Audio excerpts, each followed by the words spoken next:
morning, France. Bonjour et merci de nous rejoindre sur Brahmi TV officiel en séjour. Notre invité est exceptionnellement le pasteur Zoé Mpunga Mwambazambi, pasteur de l'église William Marion Branham Royaume Éternel, Wembre Onsig. Il est encore notre invité aujourd'hui sur Brahmi TV officiel et c'est là un grand honneur pour nous. Nous disons grand merci au révérend pasteur Zoé Mpunga pour avoir encore répondu à notre invitation de nouveau sur Brahmi TV officiel. Et aujourd'hui, il va nous parler sur est-ce que l'enfer est-il réel ou une imagination. Il va répondre à une litanie de questions qu'on lui avait posées. Si réellement cet enfer existe vraiment ou cet enfer est une imagination, une utopie de gens qu'on s'est fait de l'image d'un enfer qui n'existe pas vraiment. Suivez le révérend Zoé Mpunga avec son exposé sur ces sujets. Shalom, que le Seigneur vous bénisse. Nous sommes contents encore aujourd'hui d'être dans notre deuxième numéro d'émission avec notre sœur Myriam qui nous reçoit sur sa chaîne Brahmi TV. Que Dieu bénisse la chaîne, que nous croyons avec les efforts que vous êtes en train de fournir. Ceci est un service de médias pour le 3e exode. Nous vous souhaitons la réussite dans ce travail. Vous nous faites part aujourd'hui de ces questions qui viennent de notre audience en général, c'est-à-dire soit les croyants. Merci à tous les croyants pour la confiance de nous poser ces questions. Nous croyons encore que vous avez confiance, on vous répétera rien que ce que le prophète dit. Et vous avez aussi confiance en notre ministère. La première question est: est-ce que l'enfer est un lieu réel ou juste une imagination? Deuxième, à 14 ans, Frère Branham a visité l'enfer. Pourriez-vous nous décrire par les Écritures comment il se lié? Troisième, dans les âmes en prison, Frère Branham nous décrit les femmes qu'il a vues en enfer, marchant sur terre. Donc, dirons-nous que l'enfer est vide dans ces moments? Et à la fin, une question au sujet: pourquoi en ce temps, ici, nous trouvons plusieurs pasteurs qui préparent leurs fils pour prendre la relève dans leurs églises? Est-ce que les diacres et autres serviteurs ne sont pas qualifiés à prendre ces postes? Voilà au moins les questions que nous avons. Nous commençons par le commencement. À propos de l'enfer, est-ce que l'enfer est un lieu réel ou une imagination?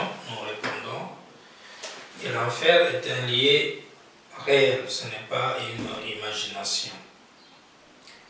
L'enfer, de par l'origine du mot, ça vient de latin, qui signifie infernis, c'est-à-dire ce qui est en dessous, apparenté à infra ou inférieur, etc.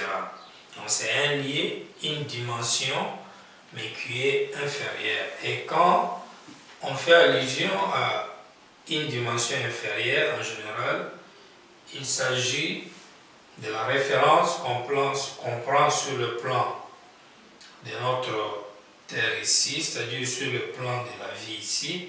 Nous avons le haut au-dessus de la tête de l'homme et nous avons le bas sous les pieds de l'homme.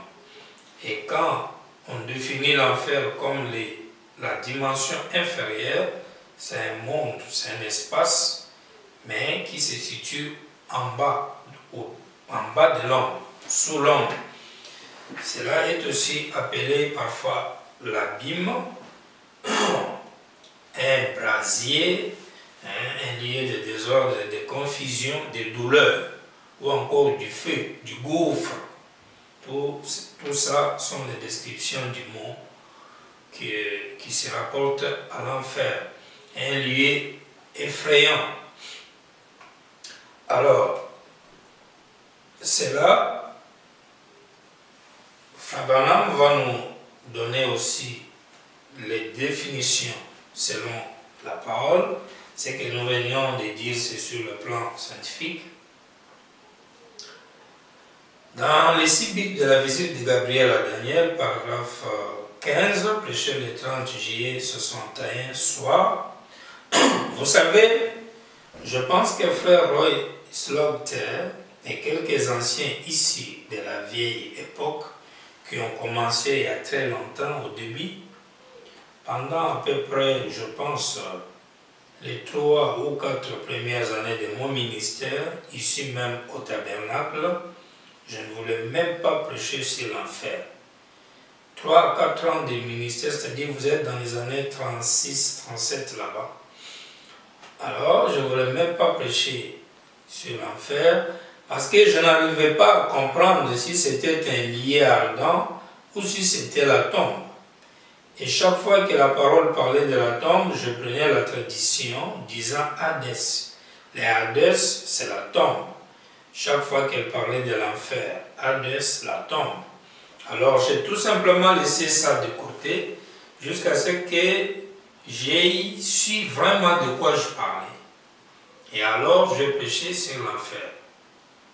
Alors quand j'ai vraiment vu l'entièreté du tableau et que je vis ce qu'il en était, en effet, j'estime qu'un prédicateur est responsable devant Dieu de ce qu'il dit à l'assemblée.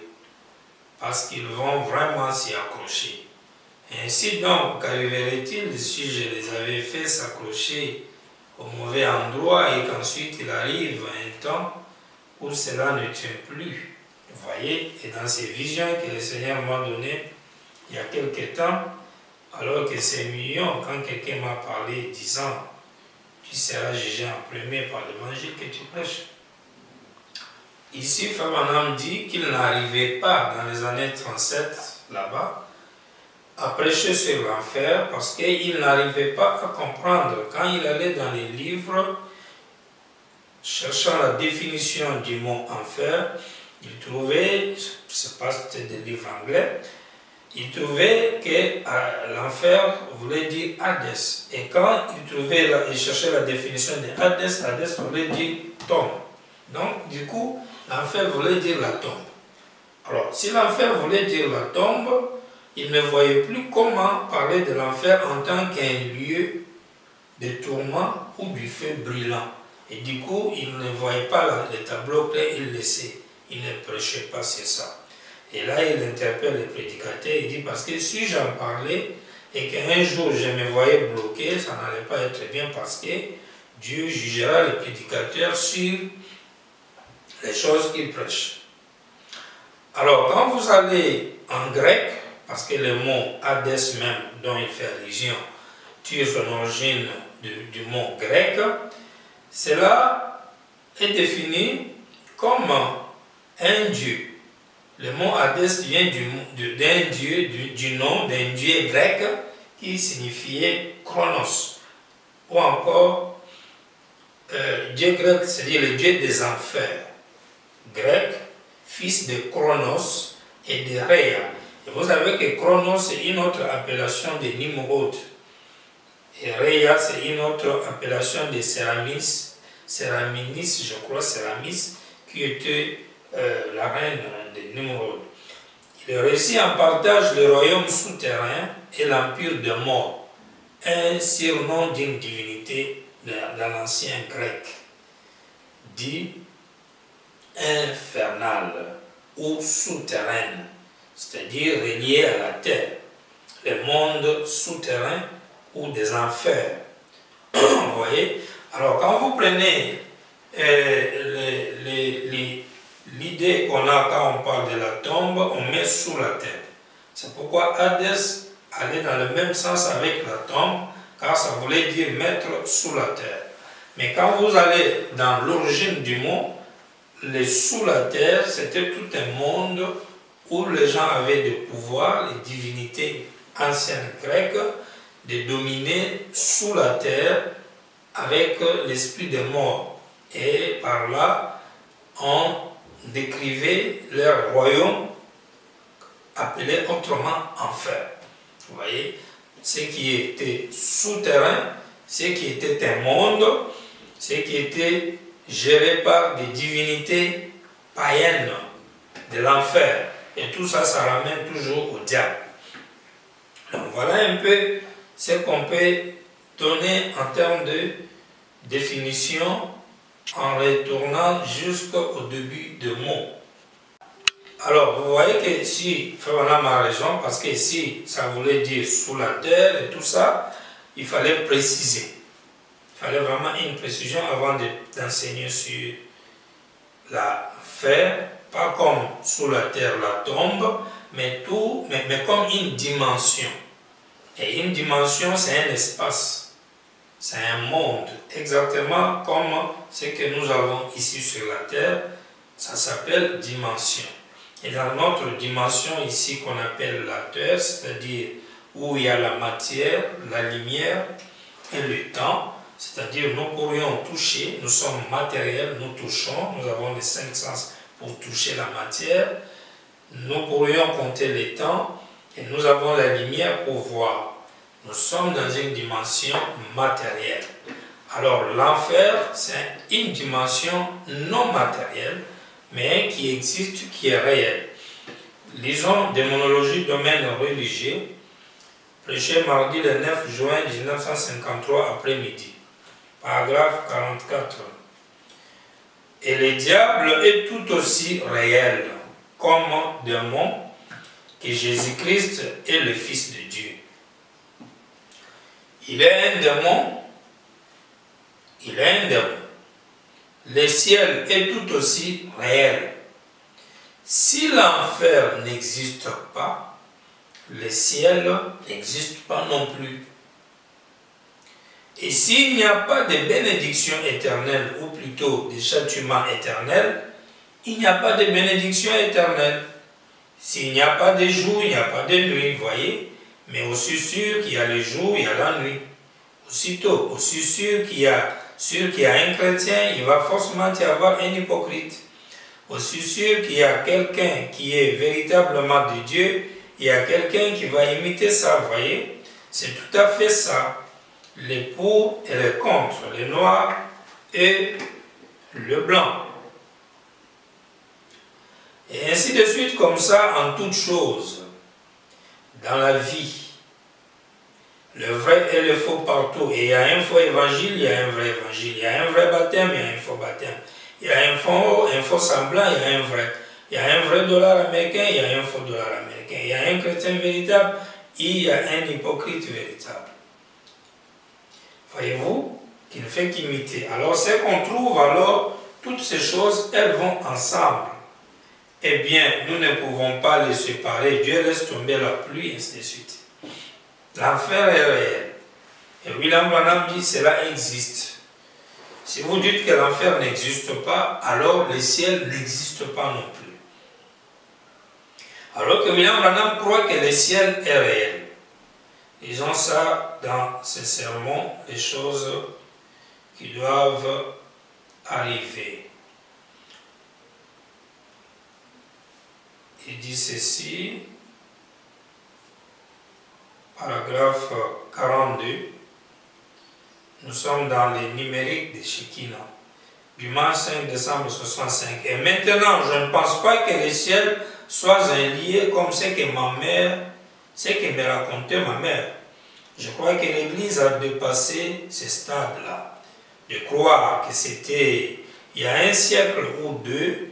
Il me semble que les gens d'autrefois pensaient que tous ceux qui mouraient allaient au ciel, qu'ils avaient une harpe et qu'ils s'asseyaient là-haut sur les nuages pour jouer de la harpe. Bon, ils savaient qu'il y avait un endroit qu'on appelait le ciel, mais Si c'était le cas, tous les musiciens nous passeraient devant, hein, vous voyez. Mais ce n'est pas un endroit comme cela. Il ne s'agit pas du tout de jouer de la harpe. Je ne crois pas que la Bible enseigne cela. C'était seulement une conception qu'ils avaient avant que la plénitude de la parole voie le jour, c'est-à-dire l'ouverture de cette sceau qui nous était promis pour cet âge ici. Maintenant donc, nous comprenons cela. Je crois que le ciel est un endroit réel, tout aussi réel que cet endroit ici, vous voyez.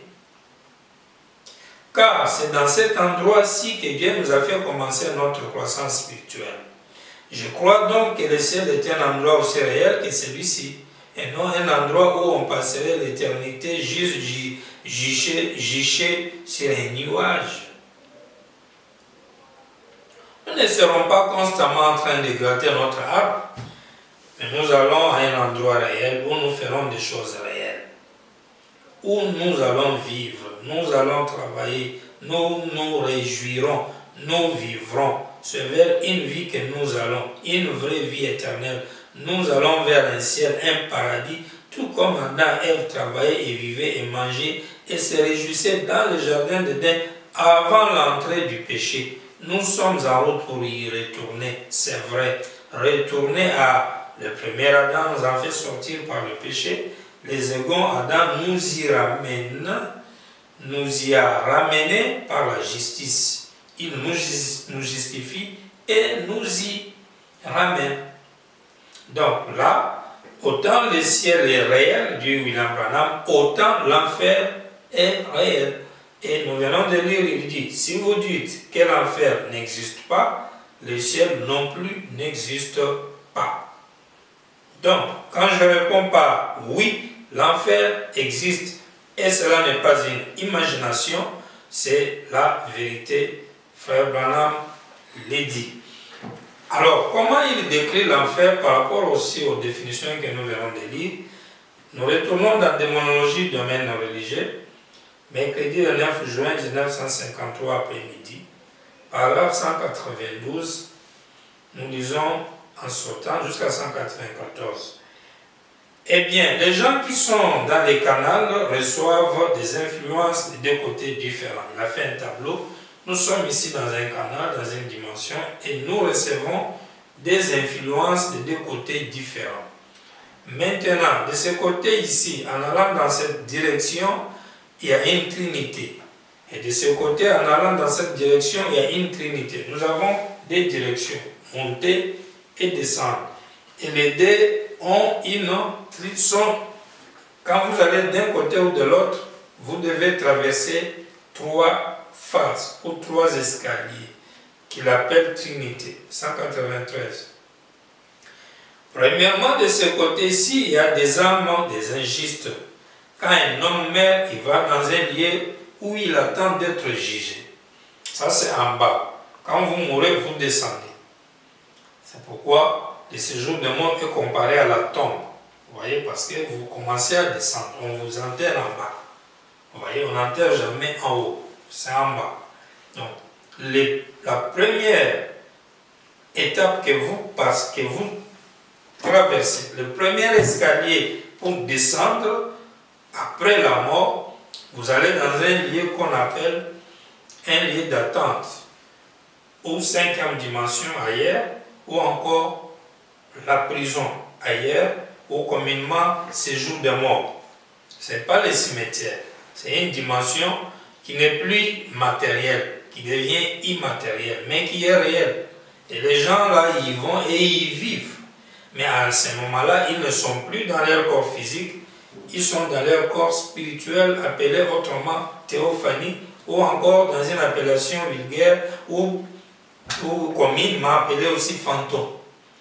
Jésus est allé prêcher aux âmes qui étaient en prison là-bas, puis ce sont les démons. Donc quand vous quittez l'espace des âmes, qui est prison, une salle d'attente, après la mort, en deuxième position, il y a les démons, là où demeurent les démons. Et ensuite, le diable et l'enfer. Troisième dimension, là, c'est le diable lui-même, c'est là même qu'il y a l'enfer. Donc quelqu'un qui doute l'existence de l'enfer doit aussi douter que le diable n'existe pas. Et du coup, il tombe dans la doctrine sataniste ou des universalistes ou des animistes ou des gens qui pensent que le diable serait juste une mauvaise pensée, Dieu une bonne pensée, l'enfer c'est les difficultés, le paradis c'est les facilités. Vous voyez, et là on relie Dieu. Maintenant 195, en haut, 14 pardon, en haut et à premier niveau, les chrétiens reçoivent l'influence, c'est en parabole ici, il y a un autre esprit. Donc, et reçoivent premier escalier en montant, il dit le Saint-Esprit, l'esprit d'un homme, virgule Jésus-Christ. Le Saint-Esprit influence son Église dans cette dimension de mortel. Donc, quand vous mourrez, vous montez le premier escalier, vous recevez l'onction. Le Saint-Esprit qui était en Jésus revient, qui vient vous accueillir, qui est déjà votre influence avant même de quitter la terre. Vous avez un esprit qui venait, qui était en Jésus. La colonne des faits, c'est ça l'esprit qui était en Jésus, la divinité qui était en Jésus. C'est cet esprit-là que vous allez recevoir quand vous mourrez, dit William Branham.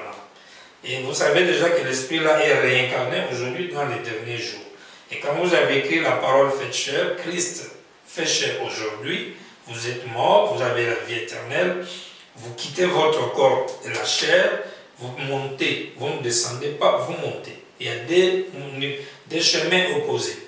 Le païen, il descend. Le croyant, il monte. Vous voyez? Et quand vous montez, vous traversez la première porte, vous croisez le Saint-Esprit. Et bien, chaque être mortel ici est influencé par l'un de ces mondes.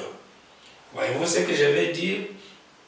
Non, vous montez, vous avez le Saint-Esprit. Et bien, cette femme a fait ce qu'elle a. Bon, là, il relate la femme qui avait invoqué les esprits. Elle avait pénétré la dimension des âmes, des anges déchus, tout ça là, qui vivent dans ces lieux-là. 197. Et ceux-ci, ils sont influencés, nés de nouveau de l'Esprit de Dieu. Les croyants, ils montent, ils sont nés de nouveau. L'Esprit de Dieu, premier niveau. Deuxième niveau, nous allons lire ici, il dit c'est sous l'autel, vous vous reposez là-bas. C'est pourquoi on disait que son âme se repose en paix. Où il y a l'autel de Dieu, au pied de Dieu. Et en troisième phase, vous avez Dieu lui-même, son trône, ce qu'on appelle septième dimension. L'autel, c'est ce qu'on appelait sixième dimension.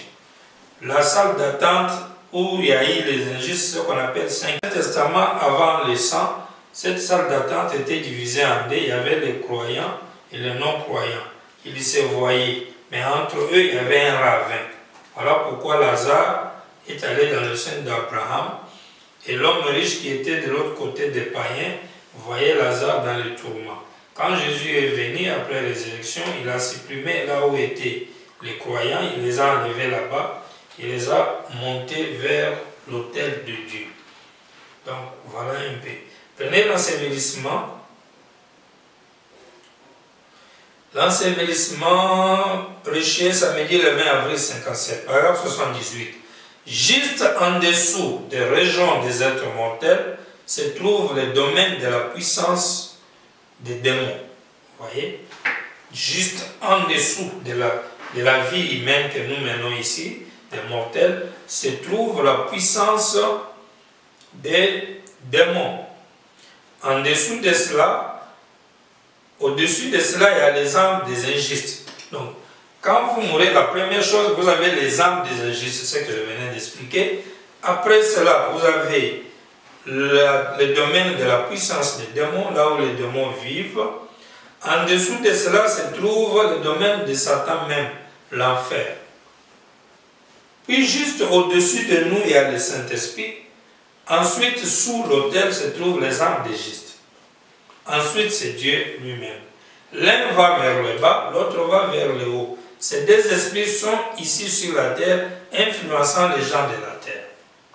Voilà un peu comment est défini ces choses. Et ce sont des paroles éternelles de William Branham qui sont vraies.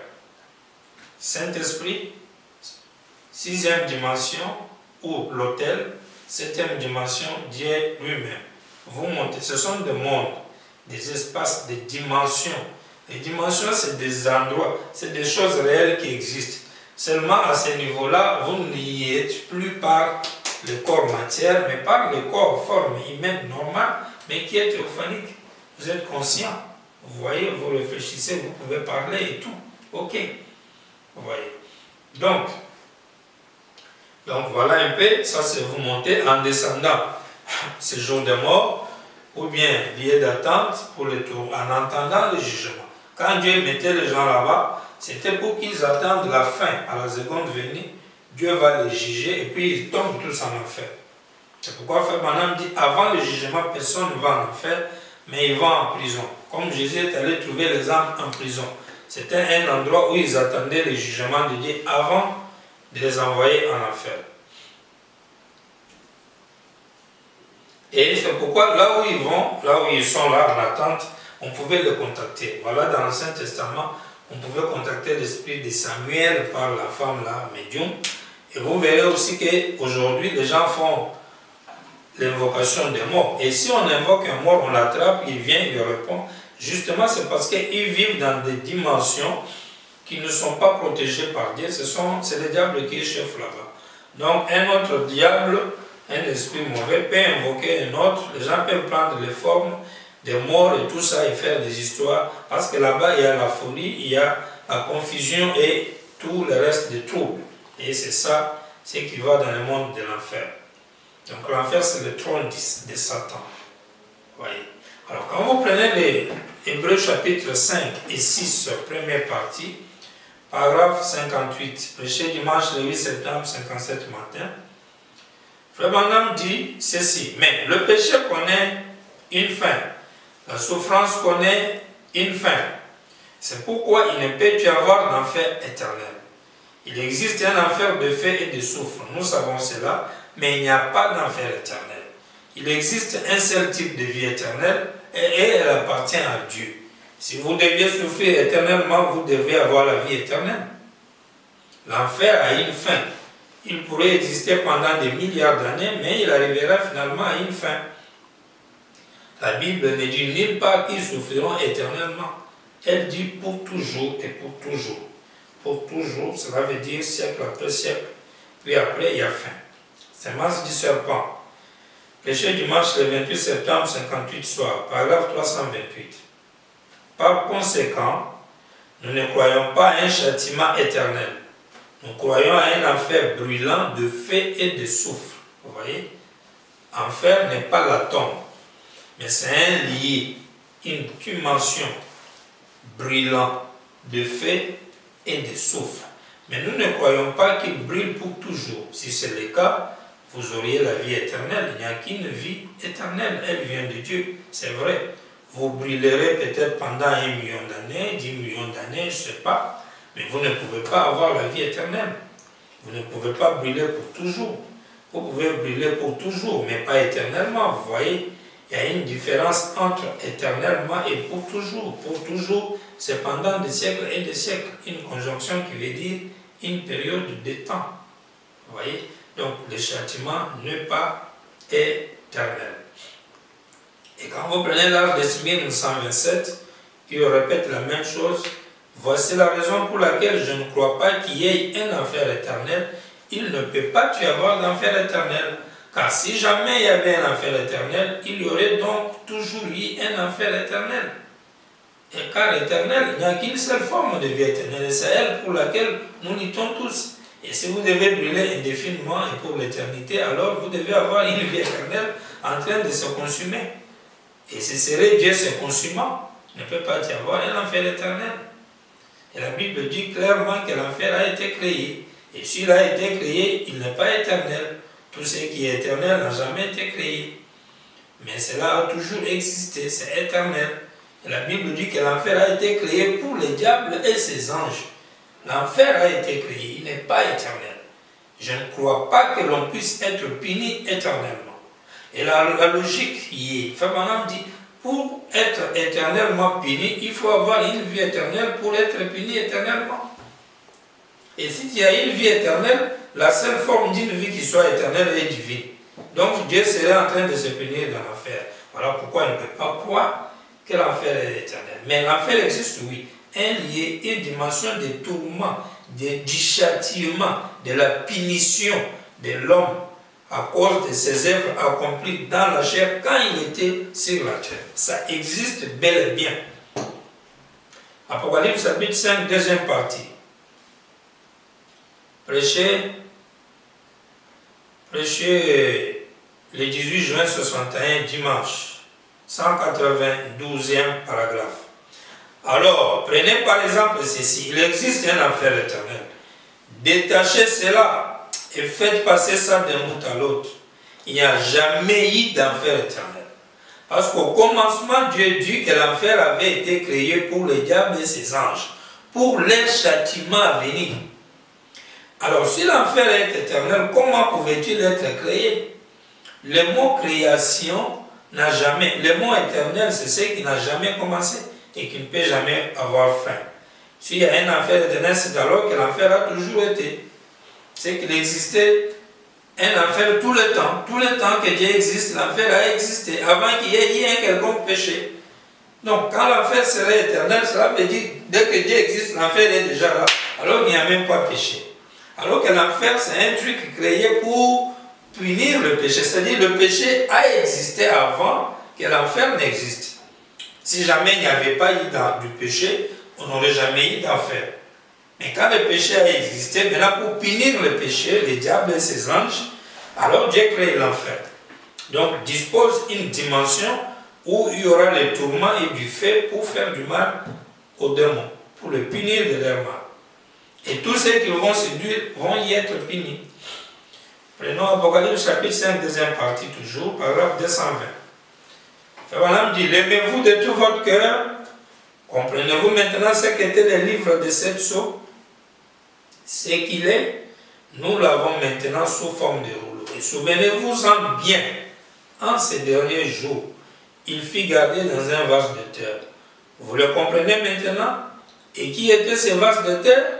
Jésus-Christ. Nul ne l'avait, personne ne l'avait. C'est seulement en lui. Cela n'était même pas écrit dans la parole. Si c'était écrit dans la parole, c'était caché. De telle sorte que vous ne pouviez même pas le trouver. C'est vrai. Ainsi, c'est en lui que c'est révélé. Et dans ce vase de terre, pour que ça ne puisse pas pourrir ou rouiller. 221. Et puis, il vient et ramène quelqu'un de son église et lui dit, Dieu prend le livre, brise le sceau, et il vient, il ramène quelqu'un de son église. Et il dit à cette personne de son église. Ici, je vais souligner quelque chose, parce que les gens ont souvent mal pris cette citation. Écoutez ce qu'il dit. Dieu vient, il prend quelqu'un de son église, et Dieu parle à ce quelqu'un de son église-là. Et on ouvre les guillemets. Voyez-vous, je suis le même hier, aujourd'hui et pour toujours. Voyez, maintenant, vous vous êtes toujours demandé si le pauvre pécheur brillerait éternellement ou s'il serait annihilé au bout d'1 million d'années. Voilà ce qu'il en est. C'est ainsi que ça sera. Il n'existe pas d'enfer éternel. Cela ne pourrait pas être éternel parce que l'enfer n'était pas avec moi là au commencement. Je l'ai créé pour y punir le méchant. Voyez, pourquoi avez-vous si peur, voyez, au sujet de la sémence d'Abraham et de toutes ces différentes? C'est juste son aperçu, voyez. Mais quand vous voyez Dieu ouvrir ses sceaux, d'abord regardez une chose. Quand on ouvre le parenthèse, on dit, vous voyez, je suis le même hier. Frère Branham dit, Dieu vient, il parle à quelqu'un de l'église. Ce n'est pas Frère Branham qui parle à ce moment-là. Il donne maintenant les détails de ce que Dieu est venu parler à quelqu'un de son église, que je crois bien qui doit être William Branham. C'est-à-dire, c'est comme quand il dit, l'ange brise le sceau, il vient, il me donne le sceau chaque matin, je révèle, ainsi de suite. Alors, il dit, Dieu vient, il parle à quelqu'un de son église, et si c'est Dieu qui vient et qui parle en lui disant, je suis le même hier, aujourd'hui et pour toujours, vous ne pourriez pas dire que celui qui est venu, parce que écoutez, le rouleau est gardé dans le vase de terre Jésus. Puis après, on prend le rouleau pour le révéler. Maintenant, selon les descriptions de Frère Branham, l'ange est venu chaque matin et il donnait la révélation sur le sceau. Maintenant, parce que c'est l'ange qui tenait le livre, et il le donne à William Branham. William Branham prend le livre pour venir le révéler. Maintenant, quand lui prend le livre pour venir le révéler, écoutez la parole de celui qui amène le livre là, il dit à quelqu'un de l'église, je suis le même hier, aujourd'hui et pour toujours, vous voyez. Maintenant, vous êtes toujours demandé. Donc il dit, peut-être c'est comme l'ange qui parle à William Branham, j'étais toujours demandé, parce que Frère Branham ne pensait pas que l'enfer pouvait être éternel. Maintenant, voilà, Dieu lui dit, ou sa théophanie, ou l'ange du Seigneur, comme vous voulez le prendre, tu t'es toujours demandé si l'enfer brûlerait éternellement, ainsi de suite. Il dit, le pauvre péché brûlerait éternellement, ou s'il serait annihilé au bout d'1 million d'années, voici ce qu'il en est. Donc là, maintenant, il révèle ça à son prophète, c'est ainsi que ça sera. Il n'existe pas d'enfer éternel. Cela ne pourrait pas être éternel parce que l'enfer n'était pas avec moi là au commencement. Je l'ai créé pour y punir le méchant, point. On ferme les parenthèses. Donc, on ferme les guillemets. Donc, voilà, Frère Branham décrit un tableau dans lequel Dieu prend le livre pour lui donner, lui révéler les mystères cachés et lui révélant que l'enfer n'était pas éternel. C'est pourquoi il utilise le terme, il dit même « je suis le même hier, aujourd'hui et pour toujours ». Quand déjà ces mots, Hébreux 13:8 sort, on comprend directement qu'il s'agit de l'ange du Seigneur. Parce que c'est lui qui est le même à l'exception du corps physique. Vous voyez? Et même si cet ange du Seigneur, qui est le même hier, aujourd'hui, éternellement, peut être, comme nous le croyons bien, William Branham, mais ici, il ne se présente pas comme cela. Vous voyez? Sinon, l'ordre des Écritures sera bouleversé. Il se présente en tant que le révélateur des sceaux ou qui vient donner la révélation des sceaux à son membre ou à son église en majuscule, que le prophète. Et il lui dit, je suis le même hier, il lui dit, l'enfer n'est pas éternel, je l'ai créé pour y punir le méchant. C'est lui qui parle là, ici, dans les textes, noir sur blanc, avec les entre parenthèses, en respectant le français, en respectant le langage.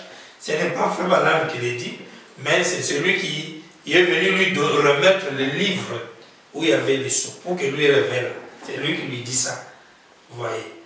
Voilà un peu. Donc quand nous, les frères, nous prenons cette écriture chaque fois pour les donner aux gens en disant, Frère Branham dit, j'ai créé l'enfer pour lui punir le méchant, nous ne disons pas trop exactement ce que l'écriture noir sur blanc le dit.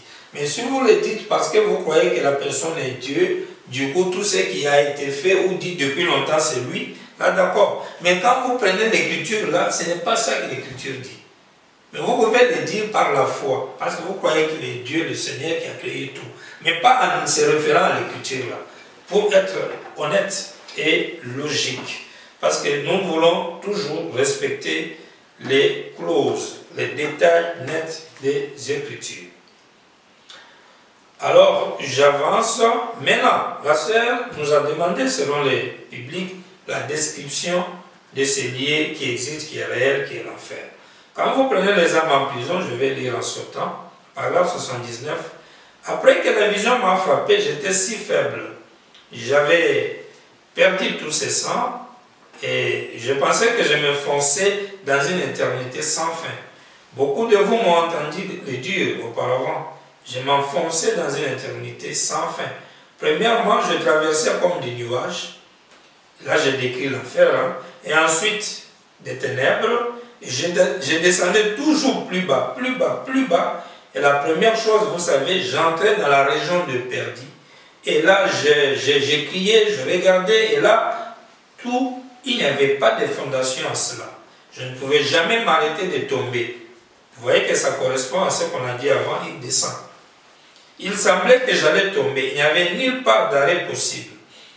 Vous voyez, quelle différence donc avec la vision qui gît ici, il n'y a pas longtemps, celle d'être dans la gloire avec les gens.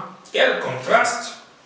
Mais quant à celle-ci, alors que j'ai tombé finalement, j'appelais papa à mon secours. Bien entendu, n'étant qu'un enfant, c'est tout ce que je pouvais faire, parce qu'il avait 14 ans.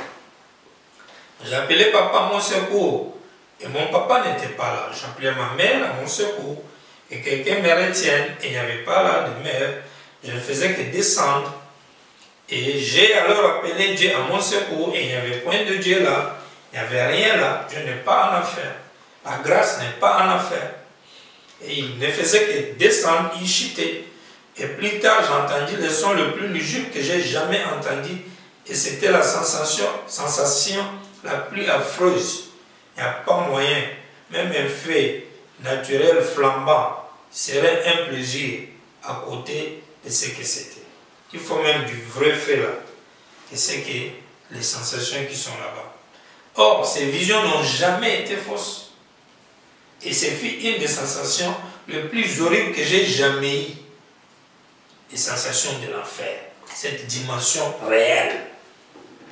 J'entendis un bruit en quelque chose comme celui d'un royaume hanté. Et en ce moment-là, même je regardais, c'était des femmes qui s'avançaient. Et ils avaient du manchin vert. On pouvait juste voir leur visage. Et ils avaient du manchin vert sous les yeux.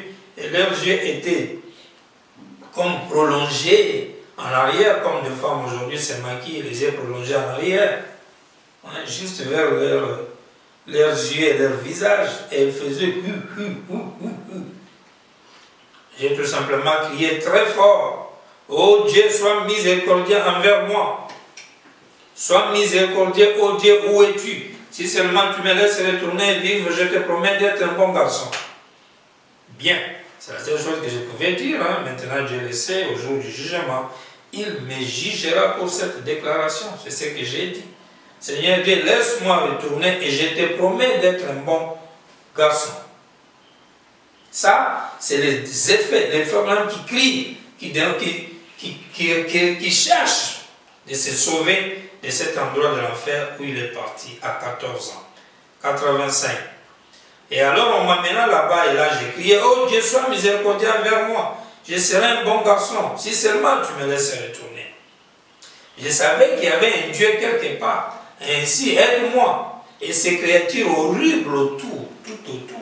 Je n'étais qu'un nouveau venu, c'était la sensation la plus hideuse, horrible, impie. Cela ressemblait à de gros yeux longs, de longs cils ressortant comme cela et allongés comme celle d'un chat, en arrière comme ceci, du machin vert. On dirait qu'il serait quelque chose comme ça. Et puis à un moment, je te revenais à la vie normale. Cette chose m'avait troublé. Je pensais, oh, puissais-je ne jamais aller dans un endroit pareil. Qu'aucun être humain n'est jamais allé dans un endroit pareil. Or, je n'y avais jamais fait très attention avant, jusqu'il y a 4 semaines environ. Ma femme, je n'y avais jamais pensé de cette manière. Il y a environ 4 semaines, ma femme et moi sommes allés faire quelques achats à Tixon. Et pendant que nous étions assis, ma femme, nous étions entrés au rez-de-chaussée, il y avait là une bande de garçons. Et ces garçons efféminés aux cheveux en queue de rat, vous savez, comme le font les femmes, et les cheveux coupés en franges, peignés vers le devant, et ils portaient des pantalons allant vraiment au-dessus de la taille, à la manière, je pense, des beatniks, ou quoi que vous les appelez, et ils étaient là à l'intérieur, et tout le monde les regardait, et leur tête était comme les femmes, grosses comme les femmes qui ont cette sorte de coiffure, à l'hydrocéphale, vous savez, et ils étaient là. Vous comprenez un peu ces descriptions, sont, je pense bien, comme les gays que nous voyons aujourd'hui, les garçons qui sont carrément féminins, vous voyez, et Madame les a vus dans ces magasins, et je me retournais pour regarder 92, et l'une d'elles montant les marches, disait, elle parlait espagnol à une autre femme, c'était une blanche, qui parlait à cet espagnol, et quand je regardais, Madame craque ses doigts, tout à coup je fis changer. Là, j'avais vu cela auparavant. Vous savez comment les femmes font aujourd'hui de nos jours. Elles se maquillent, les yeux comme des chats, vous savez. Elles mettent cela au-dessus comme ceci. Elles portent des lunettes à la chassette, à la chatte et tout. Vous savez, avec des yeux hauts comme ceci. Et il y avait ces machins verts sous les yeux. c'était cette chose que j'avais vue quand j'étais en enfer, quand j'étais enfant. Frère Branham frappe plusieurs fois sur le pupitre. C'était exactement la même femme. Et j'étais tout engourdi. Je commençais à regarder autour de moi et il y avait ces gens qui marmonnaient. Vous savez, en parlant sans cesse de prix et tout, dans les bâtiments.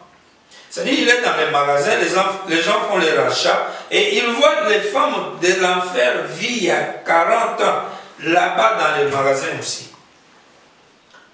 Il semblait que j'étais changé pour un moment, hein, et je regardais et je pensais, c'est ce que j'ai vu en enfer, le voilà, cet ulcère. Je pensais que parce qu'elles étaient en enfer, c'est ce qui les a rendus ainsi, un bleu verdâtre sous les yeux, alors que ce sont les maquillages que les femmes mettent avec du bleu verdâtre, tel que le montrait la vision. Il y a environ 40 ans, lui il croyait que c'est une ulcère dans la vision, alors que dans le normal, c'est des maquillages qu'on met sur le visage, en enfer. Donc ce sont des inspirations de l'enfer, tout ce que nous voyons comme les expressions de beauté que les femmes font pour se maquiller, apparaître belles, ce sont les inspirations qui viennent du trône de Satan dans l'enfer. Et, écoutez, il dit, vous voyez, c'est qu'il y avait environ 40 ans, j'ai 54 ans, j'en avais 14, ainsi il y a environ 40 ans. Et c'est, de toute manière, c'est cela le nombre du jugement, vous voyez. J'avais vu cela, et je ne pouvais même pas parler à ma femme quand elle revint. Elle était là-bas, essayant de trouver quelque chose pour Sarah et les enfants, quelque chose, une robe, quelque chose. Et je ne pouvais même pas lui parler. Elle a dit, Billy, qu'y a-t-il? Je répondis, chérie, je suis presque un homme mort. Elle me demanda, qu'y a-t-il? Es-tu malade? J'ai répondu, non. Quelque chose vient de se passer. Et jusqu'à présent, Madame dit, elle ne sait pas de quoi il s'agissait. C'est maintenant qu'il va le dire et elle aussi saura qu'est-ce qui était arrivé. Vous voyez? Donc, dans la vision, ce qu'il avait vu, toutes ces descriptions, ça y est là devant lui. Ça y est là devant lui. Quand vous prenez... Et quand il a vu tout ça sans être, il dit, et alors, il s'est posé la question, sous l'effet de tout ça, dans quel jour vivons-nous? Ceci pourrait-il être le troisième pull? Parce que si l'enfer apparaît comme cela, maintenant sur la terre, cela veut dire que c'est déjà la fin. Donc le temps du jugement est arrivé. Parce que quand le temps du jugement n'est pas encore arrivé, Dieu ne met pas les gens en enfer. Et personne ne peut brûler en enfer. Prenez 109 paragraphe, toujours les âmes en prison. En effet, vous voyez, le jugement ne s'exerce pas maintenant. Et il n'y a pas d'enfer qui brûle maintenant. Et là, William Branham est en vie. Il n'y avait pas encore un jugement sur toute la terre. Et l'enfer brûlant, où on a déjà mis les gens à ce moment-là, il dit non. Si quelqu'un vous dit que cet homme est maintenant dans un enfer qui brûle, c'est faux. Vous voyez, un juge sur cette terre est assez juste pour ne jamais condamner un homme avant de l'amener en jugement. Et Dieu ne jettera jamais un homme dans la fournaise ardente avant qu'il soit premièrement condamné. Par la propre loi de Dieu. Il a rejeté la miséricorde. Ainsi, voyez-vous, il doit premièrement être jugé. Et ce jugement se passe au grand trône blanc du jugement. Mais maintenant, il est dans un endroit appelé la prison. Donc, ça, c'est une autre précision. Le jugement du trône blanc, c'est à ce moment-là que les gens vont entrer en enfer et commencer à brûler pour une durée jusqu'à perpétuité, le jour où Dieu arrêtera. Mais si le jugement du trône blanc n'est pas encore arrivé, ce n'est pas encore le temps. Et vous comprenez que vous savez que le jugement du trône blanc arrive quand William Branham quitte la terre et que l'Apocalypse 19 s'accomplit pendant qu'il descend, revient sur la terre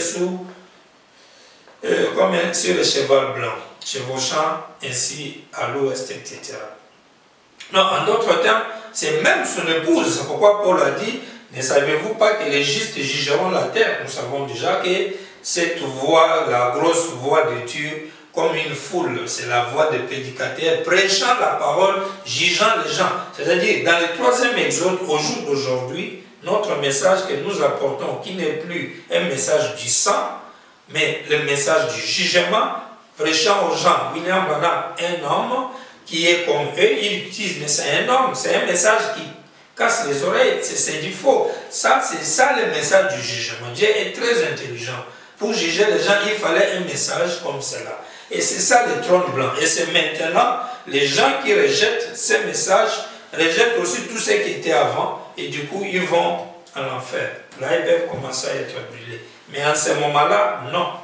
Mais quand William Branham a vu la vision, c'était pour faire voir, ça nous confirme qu'il y avait une fusion entre cette dimension invisible et la dimension visible. Cela s'est entremêlé. Toutes les inspirations de l'enfer sont maintenant dans la vie quotidienne des humains sur la terre. Alors qu'avant, pour arriver à voir ces choses-là, il fallait mourir. Mais aujourd'hui, tu es vivant, tu vois les événements de l'enfer sur la terre. Comme Frère Branham les a vus, soit dans le téléphone, soit à la télévision. C'est pourquoi il a appelé la télé l'enfer vision. Vous voyez mes chers frères. 110. Comme j'ai la vision des deux endroits, et par la grâce de Dieu, je ne dis pas ceci pour être sacrilège, et si c'est faux, que Dieu me pardonne. Je crois que j'ai été dans les deux endroits. Vous voyez, dans les deux endroits, et j'ai vu les rachetés et les bénis, et j'ai vu les perdus, l'endroit où ils se trouvent. Et c'est pourquoi je me tiens ici aujourd'hui, en tant que votre frère, pour vous conseiller de fuir ces chemins qui descendent. N'allez jamais sur cette route. Et vous avez tout pour vivre pour ce chemin béni qui va vers le haut, où les rachetés sont dans la joie et la paix. Et ils ne peuvent pas pécher. Ils ne peuvent pas avoir du chagrin. C'est impossible. Là, il n'y a rien de cela. Ils sont parfaits. J'ai vu les deux endroits. Je sais que c'est une forte déclaration que quelqu'un peut faire. Mais Dieu étant mon juge, je crois solennellement que j'ai vu les deux endroits et je le crois. Et, oh, loin de quelqu'un, l'idée d'entrer dans cette région des perdus. Si vous étiez là avec des fils métalliques brillants, vous perçant, vous tourmentant dans tous les sens, ça ne serait pas comme de ces tourments démoniaques qu'il y en a à cet endroit. Il ne pourrait rien y avoir. La pensée humaine ne peut pas. La pensée humaine ne peut pas concevoir ce qu'est cette région de perdus. Il n'y a pas moyen de l'expliquer. Il n'y a pas moyen non plus d'expliquer ce qu'est la région de béni. C'est si glorieux, cette autre est si horrible, mais celle-ci est si glorieuse. Cela va du ridicule au sublime. Ainsi, quelqu'un m'entend. Vous voyez? Parce que les deux existent. Si vous niez l'un, l'autre n'existe pas. C'est comme le jour et la nuit. Et je deviens vieux. Je ne sais pas combien de temps il me reste encore. J'aurai bientôt 55 ans. Je ne sais pas. Selon la nature, je peux ne plus en avoir pour longtemps.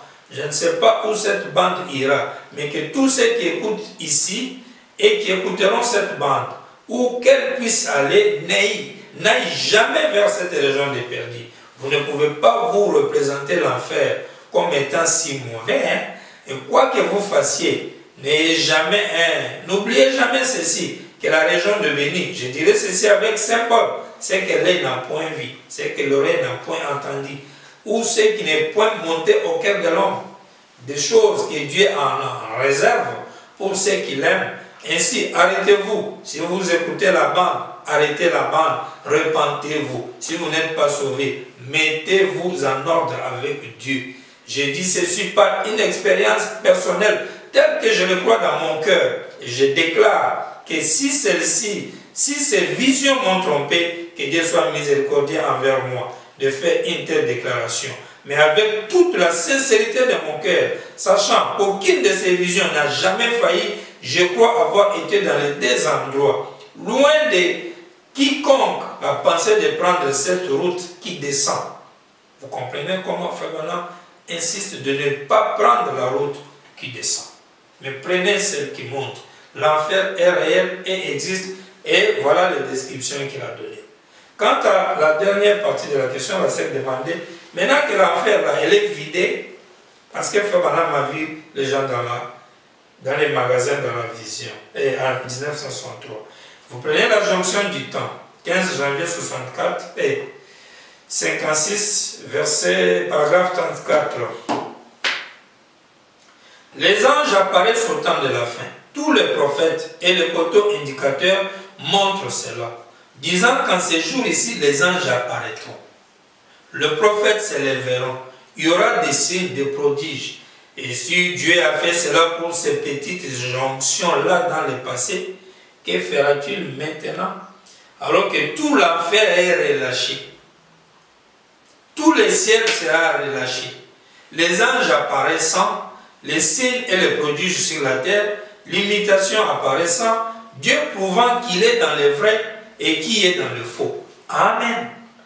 Donc pour William Branham, l'enfer est relâché. C'était une dimension loin de l'homme. Mais aujourd'hui, elle est en train de vivre avec l'homme. Qu'est-ce que cela veut dire? Est-ce que cela veut dire que l'enfer n'est plus une existence? Non, ça existe. Ça existe. Nous avons juste maintenant la possibilité de voir ce qu'on ne pouvait pas voir. Mais ça existe. Mais il y a les gens qui vivent du vrai. Parce que l'enfer ne signifie, vous ne le vivez pas quand vous êtes encore dans cette chair. Ce que vous pourriez vivre dans cette chair, ce sont des tourments passagers, mais qui ne peuvent pas être comparés à l'enfer, parce que Frère Malam a dit qu'il n'y a pas de mots, il n'y a même pas moyen d'imaginer ça. Et il prenait des feux chauffés, rouges, mettez-vous dans votre corps, ça ne peut pas convenir à la description de l'enfer. Prenez le feu brûlant, ça ne peut pas convenir. Prenez tout le reste des tourments, il dit ça ne peut pas. Donc personne ne peut s'hasarder à dire nous sommes déjà en enfer. L'enfer c'est ce qu'on vit là, il n'y a pas d'autre. Si quelqu'un dit ça, vous voyez, ce sont des gens qui sont dérangés mentalement. Mais quelqu'un qui est normal, qui a son bon sens, ne peut jamais penser que la vie qu'on mène ici sur la terre est comparable à l'enfer avec tout ce que l'âme vient de dire. Non. Mais aujourd'hui, nous avons juste la possibilité d'y jeter un regard. Cette dimension qui n'est pas matérielle dans le temps, nous, dans le temps, on nous a permis de voir là-bas. William Branham, en tant que le grand prophète, vous voyez, quand il voit les femmes, il dit ça a changé. Et nous avons tout ce qui était en enfer comme des choses cachées, ça est sur la terre.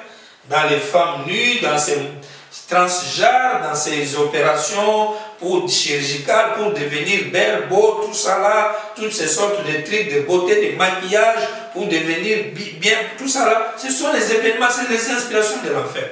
Toutes ces chansons, toutes ces musiques de boum boum, les rock and roll, toutes ces choses-là, toutes ces prédications mensongères, tous ces prédicateurs qui font des trucs avec des femmes, avec les fétiches au nom de Jésus, des spectacles, ce sont les choses de l'enfer qui sont ici. Parce qu'enfer, souvenez-vous, il a dit, avant que les jugements ne viennent, les gens y sont dans le tourment, mais attendant d'être brûlés.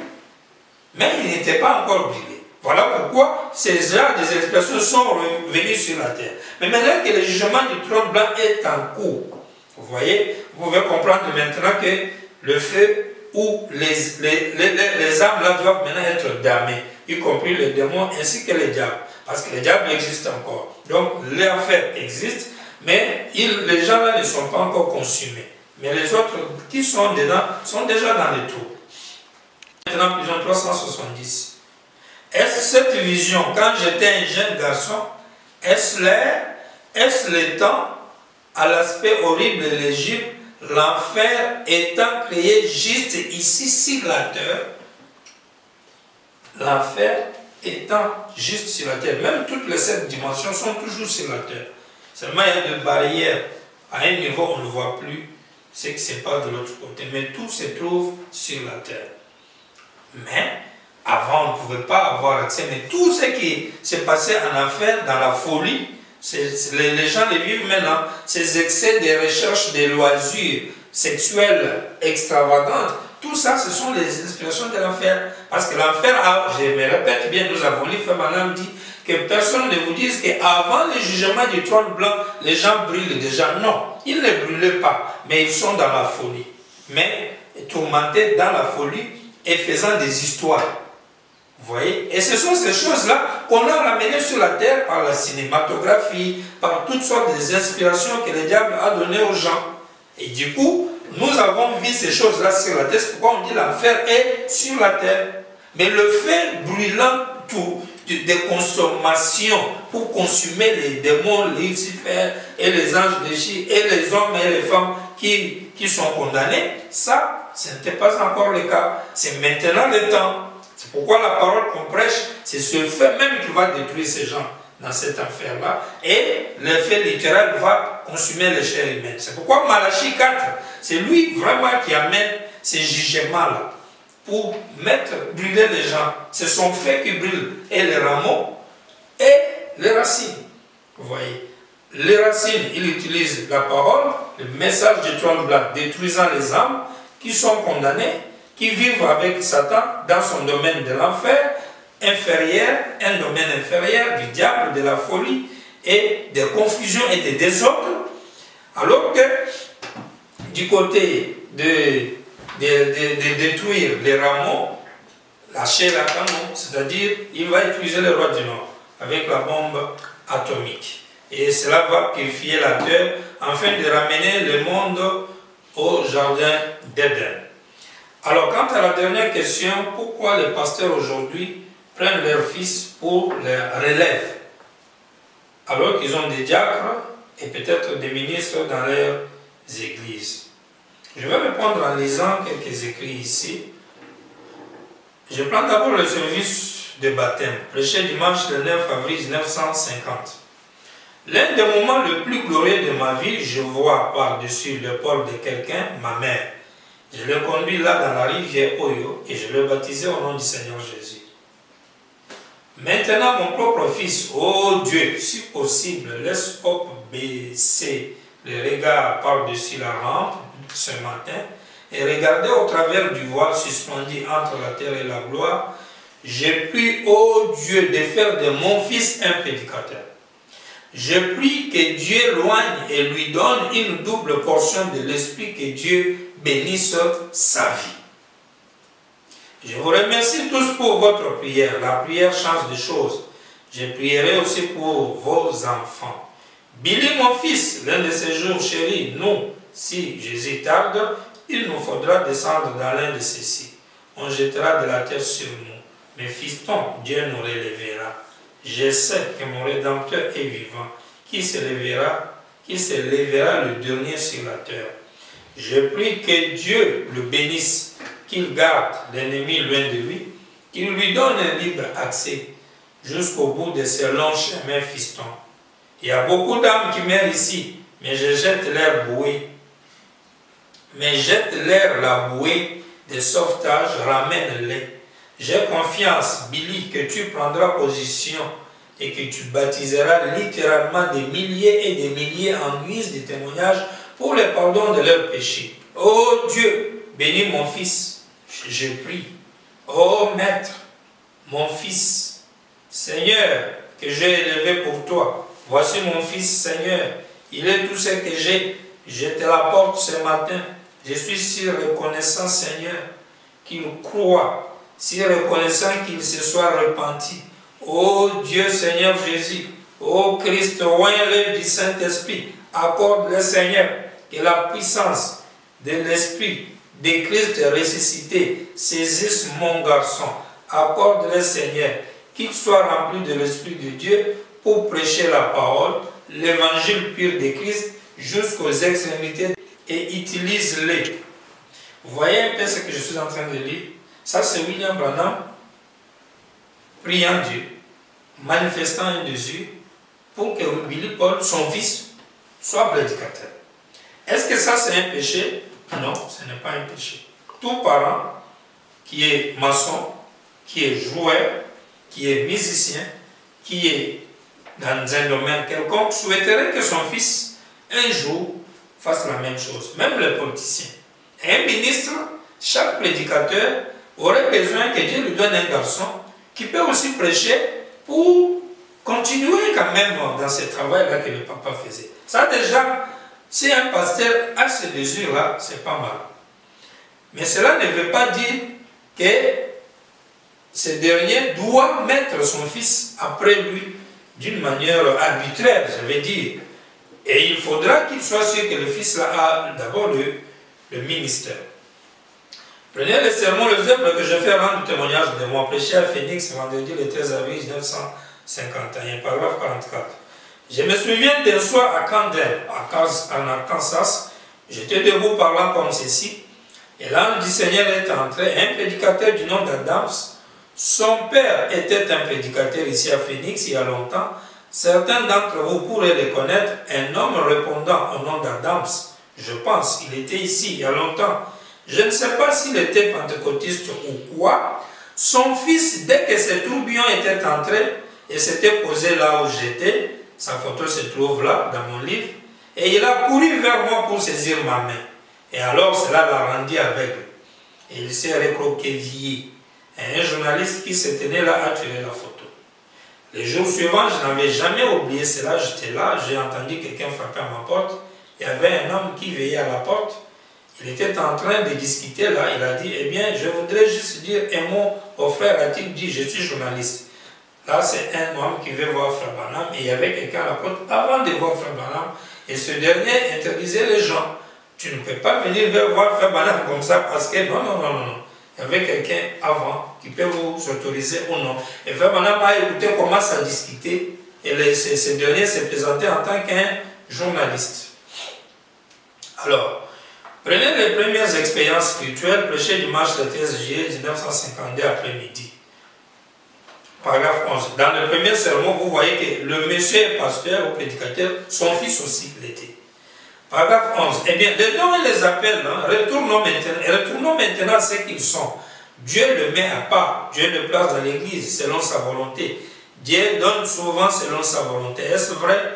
Non pas selon ma volonté, mais selon sa volonté. Eh bien, si Dieu voulait que je sois un membre laïque dans l'église, je serais un membre laïque plutôt qu'un prédicateur, vous voyez. En effet, je ne ferais que jeter l'opprobre quelque part le long de la ligne. Et il y aura quelque chose qui jetterait de l'opprobre. S'il m'appelait à être un diacre, ce serait mieux pour moi d'être un diacre que d'être un ministre. Mais s'il m'appelait à être un ministre, je ferais bien d'être un ministre que d'être un membre laïque. Il s'agit de là où Dieu nous a appelés. Il nous place dans l'église comme ses serviteurs. Alors c'est plus convenable pour nous. Le problème, soit là où Dieu t'a appelé. Prenez la foi vient de ce qu'on entend. Prêché le 20 mars 1954 à Chicago. Paragraphe 8. Ainsi donc, c'était un prédicateur. Son père est un prédicateur. Et son grand-père, un prédicateur. Un prédicateur. Son père, prédicateur. Son grand-père, prédicateur. Je pense que le vieil homme peut dépasser les deux autres dans la prédication. Le vieux grand-père. Mais c'est très bien d'avoir une telle famille, n'est-ce pas?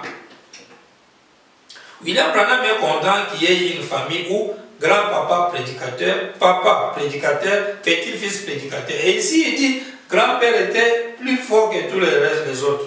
J'espère que si Jésus tarde, mon fils sera un prédicateur, que son fils sera un prédicateur, et que ça va juste continuer comme cela. Je préférerais qu'il soit un prédicateur plutôt qu'un président des États-Unis. Bien que ça soit honorable d'être président, je préférerais qu'il soit ministre de l'Évangile pour prêcher la vérité, même s'il était très pauvre et qu'il lui fallait seulement boire de l'eau plate et manger des biscuits salés. Je préférerais qu'il soit un véritable prédicateur de Dieu, envoyé de Dieu. Ça, c'est un souhait de William Branham. Il veut que quand lui met au monde ses enfants-là, que son fils soit prédicateur, le fils de son fils prédicateur, et ainsi de suite, sans fin. Un pasteur du message, s'il dit lui aussi qu'il veut avoir son fils prédicateur, le fils de fils prédicateur, comment pourrions-nous dire que cela est mal? Mais le problème, c'est qu'être prédicateur ne signifie pas forcément prendre l'église de papa. À moins qu'il y ait un vote de l'Assemblée et a choisi ce fils comme pasteur. Si l'Assemblée a fait un vote vrai, il n'y a pas de problème. Mais si papa le met lui-même dans la politique, comme si ça devenait un bien privé, mon fils doit me remplacer parce que j'ai beaucoup travaillé, là ça devient un parti politique, c'est plus l'église de Dieu. L'église de Dieu ne fonctionne pas comme ça. Un pasteur doit être placé dans une église par le vote de tous les membres. Alors, si le pasteur, avant de mourir, organise le vote, et parmi les votes, il y aura d'autres candidats, qui sont peut-être des diacres ou des ministres dans l'église. Si le choix tombe sur son fils, et les gens ne disent pas que non, pourquoi ça tombe sur le fils du pasteur, alors que et ça devient ceci, cela. Non. Si le choix tombe ailleurs, Dieu merci. Mais les gens, s'ils ont aimé beaucoup un homme, ils pourront exprimer cet amour-là dans son fils, estimant que même l'onction qui était sur papa peut venir sur le fils, vu que les Écritures le démontrent ainsi. Et on ne pourra pas condamner ça. Mais si on quitte de nulle part pour faire des choses parce qu'on pense qu'on doit garder un héritage, là, on est en dehors de la parole. Je termine avec Abraham, prêché à Brooklyn, samedi le 8 décembre 56, paragraphe 83. Vous priez Dieu de vous aider à guérir d'un cas grave de nervosité dont vous souffrez, c'est vrai. Vous priez pour cela jour et nuit.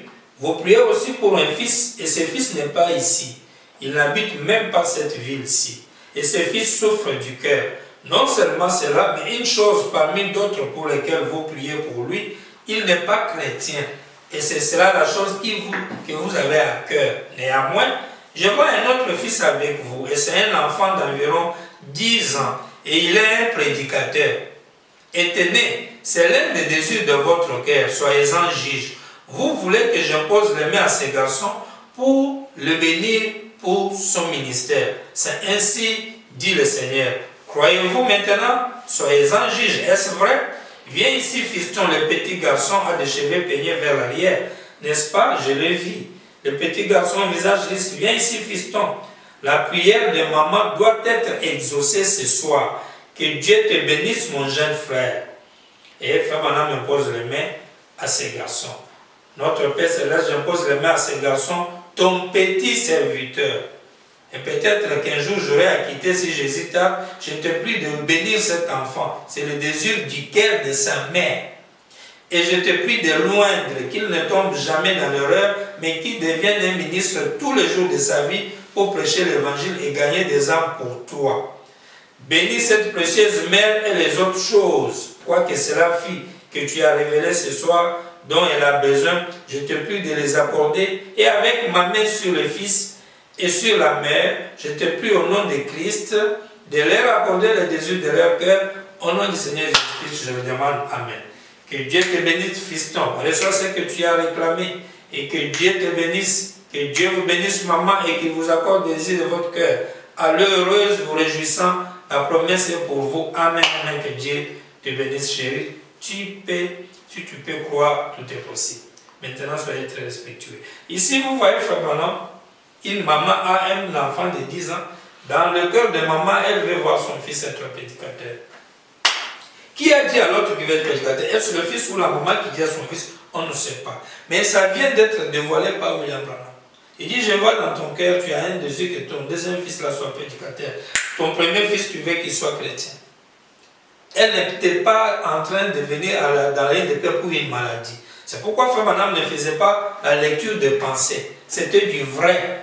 Parce que là, il différencie que ce n'est pas la maladie pour laquelle tu es là. C'est parce que tu as deux garçons. L'un n'est pas croyant, l'autre est ministre.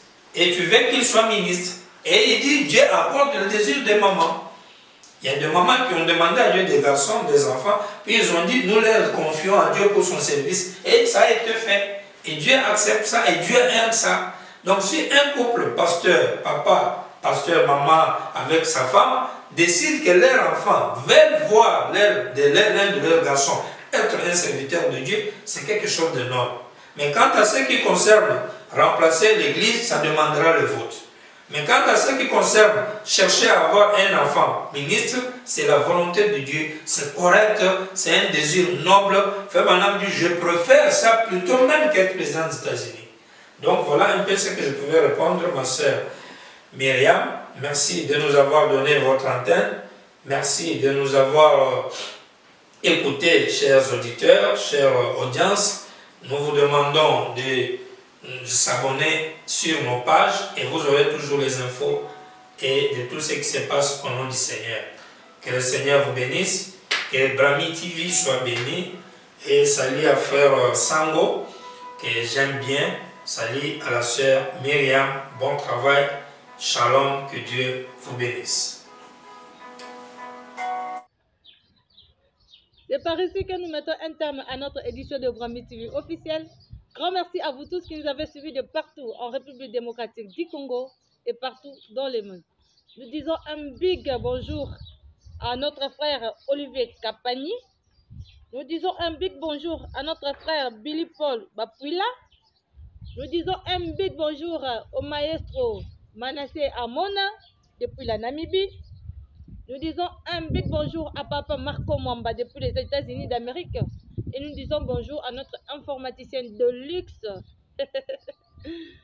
Glo Mputu. Ubenga Ouya. Ubenga Ouya. Ubenga Ouya. Abraham n'aime pas l'imitation du christianisme. Bye. À une prochaine édition.